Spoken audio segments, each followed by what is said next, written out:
Nothing But the Words, episode number 71, Your Vision for Your Book. Welcome to Nothing But the Words, the podcast that gives you everything you need to know to write a phenomenal book. Now here's your host, your author coach, Candace L. Davis. Hey there, and welcome to Nothing But the Words. I'm your author coach, Candace L. Davis. I hope your week and your writing are both going really, really well. As for me, my husband and I have been traveling quite a bit in recent weeks, most recently to Chicago, where we spent 5 days hanging out with family and good friends who really are also family to us. There was something really freeing about traveling again, even though I know things may not stay this open for the long term, but in the moment, we really enjoyed it. And spending time in new environments was just really great for my creativity and ideation. I have more ideas after this trip than I can possibly act on right now. And some of them I'm sure I won't even want to act on once I've had some time to think about them. But I'm excited about some new elements I've decided to add to my group coaching program, Short Books, Big Results. And those ideas did come to me as I was outside of my normal environment. I've also been catching up with some of the people I would usually see around the city of Atlanta or at conferences that we all went to year after year. Our paths have not crossed since before the pandemic began for most of us. And last week, I had the chance to catch up with my friend Nadine, the founder of Nadine Mullings Marketing Agency. Nadine explained to me that she's recently been working with a lot of authors. Over the last year, several authors have come to her for marketing help. Interestingly, she said many of those authors came to her because they had written a book, self-published it, and then stopped there. They never really put their books out into the world. Yes, they put them up on Amazon. Yes, they printed copies, but they really didn't do a full and complete job of telling the world about their books. They didn't really announce the birth of their books to the world. Now, I really encourage my authors to have a plan for marketing their book, but I can see how any author could end up in that situation. The fact is that writing a great book can really become an all-consuming process, especially if you don't have the support and the help that you need along the way. And for authors who are balancing a business and or a full-time job and a family and social obligations and, it can be easy to get so lost in getting the book to the finish line that you forget about what happens after that. But that's a dangerous position to put yourself and your book in. You need a vision for your book. It doesn't matter if you're self-publishing or if you have a traditional book deal, because trust me, traditional publishers are not going to carry the marketing load for you.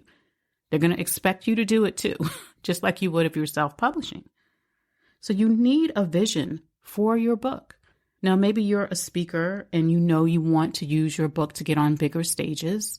Well, get clear about that vision. What does that really look like for you? Maybe your book is a passion project, a way to share a message people absolutely need to hear. Who are those people?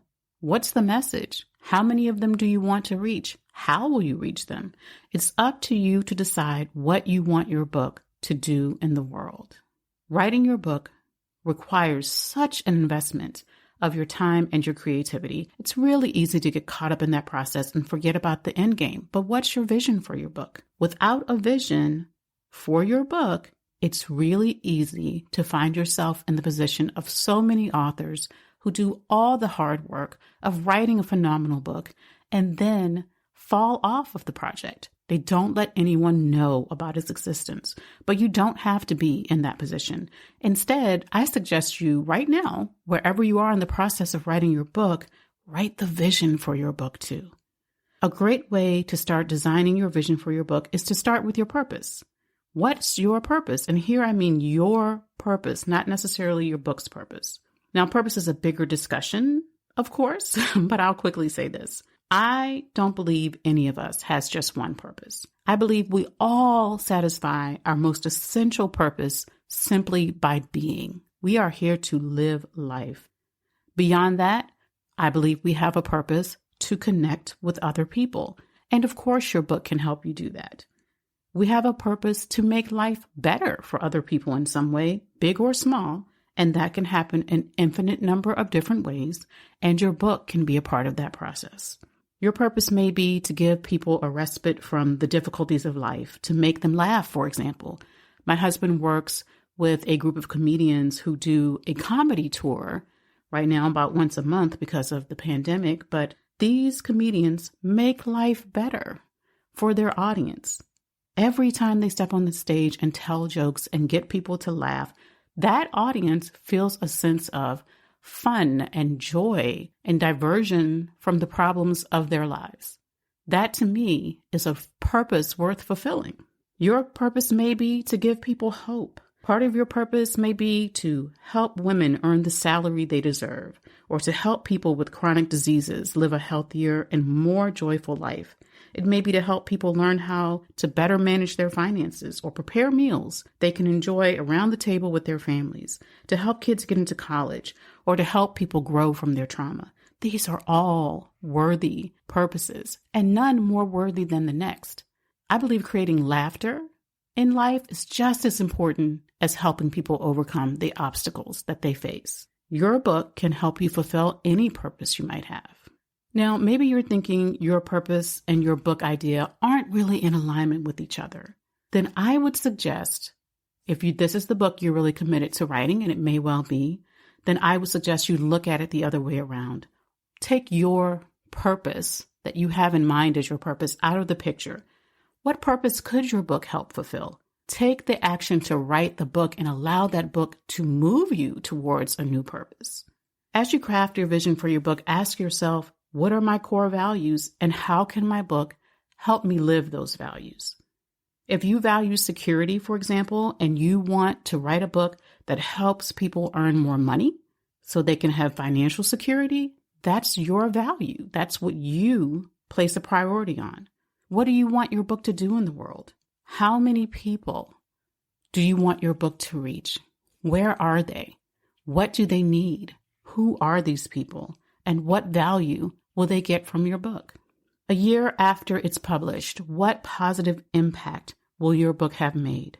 And 5 years after it's published, and 10 years after it's published. I once had a mentor who frequently said she wrote her books with the idea that most of the people who would read them weren't even born yet. That is a big vision for your book. She was thinking that 10, 20, 30, 40 years from now and longer, there would still be readers for her book. And she poured into that book to create enough value that her book would be sustained for decades. And I believe she accomplished that. Don't worry about the how just yet as you're crafting your vision. Instead, really focus on what you want your book to do in the world. How will your readers be changed by your book? How will your life or your business be changed as you become an author? I tell my coaching clients they need two purposes for their book, a purpose for the readers and a purpose for the author, and they are equally important. These two purposes are a part of your vision for your book, but with your vision, I want you to go deeper and farther into the future and into the specificity. Let your vision be as big as it wants to be. Now, you may be thinking, oh, my vision doesn't want to be that big. Probably it wants to be bigger than you're thinking. If your thought is a small vision, reconsider. Let yourself dream bigger for your book. I invite you to really start with the bigger picture of what you want your book to do in the future. Write it down. And once you have a vision for your book, you can start thinking about the strategy for how you'll bring that vision to life.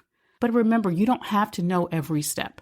All you really need to know is the next step to move you towards your vision. Don't let this process overwhelm you. There are plenty of people and resources and even books on the topic that can help you craft and implement your strategy step by step. Author coaches like me, PR reps, marketing strategists, mastermind groups, great books, and more can give you the information you need to really bring your vision to life. You'll be able to come up with a plan and make it happen. It all starts with your vision for your book. That's all for this episode, my friends. For more writing tips and inspiration, follow me on Instagram at Candace L. Davis. Thanks for listening to Nothing But the Words. I'm your author coach, Candace L. Davis, and I'll see you next time.